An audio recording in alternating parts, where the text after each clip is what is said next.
یعنی P T I یہ چاہ رہی ہے کہ اس وقت جو ملٹری اسٹیبلشمنٹ ہے, جو اس وقت پاکستان میں ایک اسٹیک ہولڈر تو ہے, ان کے ساتھ مذاکرات ہونے چاہیے اور یہ پس پردہ نہیں ہونے چاہیے. جس طرح وہ ڈسکلوز کر دیتے ہیں, عمران خان نے واضح کر دیا, میڈیا کے سامنے بات کر دی, اگر پس پردہ جو ماضی میں جو ڈیلیں ہوئی ہیں اس طرح مذاکرات اگر پی ٹی آئی کرے گی تو پھر ان کے بیانیے کو دھچکا پہنچے گا. لیکن اگر ساری چیزیں میڈیا کے سامنے ہوں گے, سب بیانات بھی سامنے آ رہے ہوں گے, بیرسٹر گور بھی بیان دے رہے ہیں, دوسری طرف سے بھی مختلف ذریعوں کے ذریعے جو ہے وہ بیانات آ جاتے ہیں کہ نہیں اس ملاقات میں یہ نہیں ہوا, یہ ہوا, تو اگر میڈیا کے سامنے یہ چیزیں ہوں تو میرا نہیں خیال کہ اس سے ان کو کوئی دھچکا پہنچے گا. اور دوسرا اس کا جو فائنلی میں اس کو کنکلوڈ کر دوں کہ جو حل ہے اس وقت, تو وہ تمام اسٹیک ہولڈر جب تک مل کر بیٹھیں گے نہیں, جس میں جوڈیشری بھی ہے, جس میں ملٹری اسٹیبلشمنٹ بھی ہے, سیاستدان بھی ہیں, یہ تمام اسٹیک ہولڈر جب تک مل کر نہیں بیٹھیں گے تو اس مسئلے کا حل تو نہیں نکلنا نا. سیاستدان اپنی لڑائی حل لڑتے سے یاد رہیں گے. آیا کہ اب آپ یہ فائنلی بتائیں کہ پی ٹی آئی کے پاس آپ کے پاس کیا خبر ہے, پی ٹی آئی اب کیا سوچ رہی ہے؟ ایک تو آپشن یہ ہوگا کہ یہ مذاکرات نہ کریں, چلیں حکومت سے مذاکرات نہیں, اسٹیبلشمنٹ سے مذاکرات, کیا یہ سوچ رہے ہیں؟ دوسرا, کیا ایجیٹیشن کی جو بات ہو رہی ہے کہ جی انٹرنیشنل کیپٹلز میں ٹرمپ صاحب آ گئے ہیں تو وہاں پہ واشنگٹن میں اور کسی اور جگہ پہ یہ بات اٹھائی جائے, انسانی حقوق کی بات اٹھائی جائے, یہ کیمپین چلائی جائے پاکستان کے اداروں کے خلاف, یہ اب یہ آپشنز میں یا ایجیٹیشن ہوگی یا تحریکیں جس طرح کو چلائی جا رہی ہے سول نافرمانی کی, تو کیا آپشنز؟ دیکھیں آپشنز اس وقت جو پی ٹی آئی کے پاس ہے نا وہ بین الاقوامی سطح پر زیادہ ہیں, انٹرنلی بھی ہیں, لیکن وہ اتنے زیادہ امپیکٹ نہیں ڈال سکتے کیونکہ آپ نے دیکھا کہ 24 نومبر کو لانگ مارچ بھی ہوا, اس کے بعد جو ہے وہ جس طریقے سے کارکنان کو منتشر کیا گیا, گولیاں چلی, کارکنان جو ہیں وہ شہید ہوئے, تو اس کے بعد جو ہے ایجیٹیشن کی سیاست جو ہے اس کی تو اب گنجائش رہی نہیں ہے نا.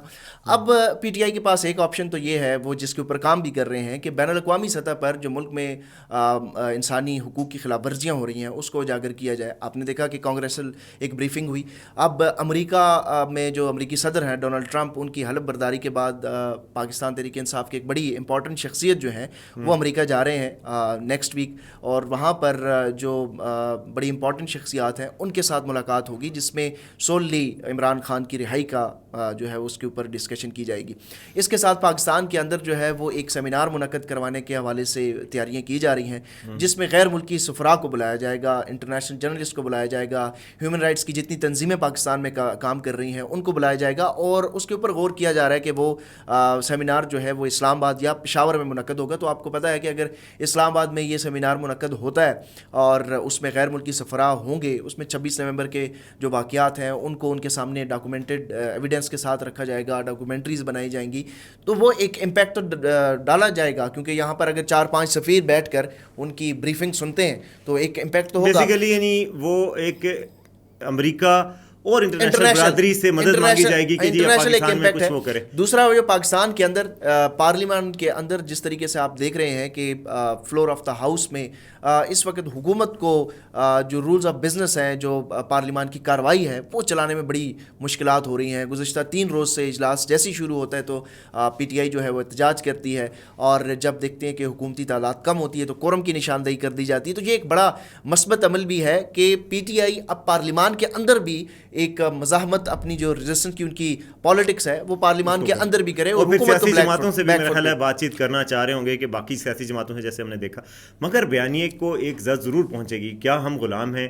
Absolutely not. امریکہ سے مدد, اگر امریکہ مدد کر دیتا ہے اور پاکستان میں کچھ ہو جاتا ہے تو خان صاحب پھر کس طرح کہیں گے کہ دیکھیں اس میں ظاہر ہے یہ ایک نیریٹو ضرور ہے, لیکن دوسری طرف یہ بھی دیکھا جائے کہ جو پاکستان میں انسانی بنیادی انسانی حقوق کی جو خلاف ورزیاں ہو رہی ہیں, 8 فروری کا واقعہ ہے, اس کے بعد 24 نومبر کا واقعہ ہے, لوگوں کی چار دیواری کو پامال کیا گیا, جس طرح انتخابات کے اندر انتخابی نشان سے محروم کیا گیا, کاغذات نامزدگی چھینے گئے, تو یہ سارا جو معاملہ ہے اس کے اوپر آپ عدالت کے پاس جاتے ہیں. پہلے عدالتوں سے پاکستان تحریک انصاف کو ریلیف, وہ کہتے ہیں کہ ہمیں ریلیف نہیں ملا عدالتوں سے, اور عدالتیں بھی جو ہیں وہ 26ویں آئینی ترمیم کے بعد سپریم کورٹ کے پاس, آپ کو بھی پتہ ہے کہ اس وقت سپریم کورٹ ایک طرح سے معطل ہی ہو چکی ہے, کیونکہ ان کے پاس کوئی اختیار نہیں ہے, کوئی جج نہیں. آئینی عدالت تو ہے, لیکن آئینی عدالت کے اندر کوئی جج جو حکومت کو پسند نہیں ہے تو وہ بینچ تبدیل بھی ہو سکتا ہے. حکومت کے پاس اب اختیار آ گیا ہے. تو آئینی عدالت ایسے ہی ہے کہ ابھی تو پہلے فیصلہ ہم محفوظ ہو خیال گیا، ہو سکتا ہے وہ فل کورٹ بن جائے آج وہ ابھی تک تو اس کے اوپر فیصلہ دیکھیں آتا ہے، وہ تو خیر عدالتی معاملات ہیں. لیکن جس طرح پہلے ہم خیال بینچز کا ایک بیانیہ تھا مسلم لیگ نون کا، اب یہ آئینی بینچ جو پاکستان میں جس طرح آئین ایک معطل ہے، اسی طرح آئینی بینچ بھی معطل ہے. اس سے کوئی مثبت چیز یا انصاف ہوتا ہوا نظر نہیں اس وجہ سے وہ ایبسولوٹلی ناٹ والی بات ختم ہے. اچھا، ملک ریاض صاحب کا ہم نے ذکر کیا تھا.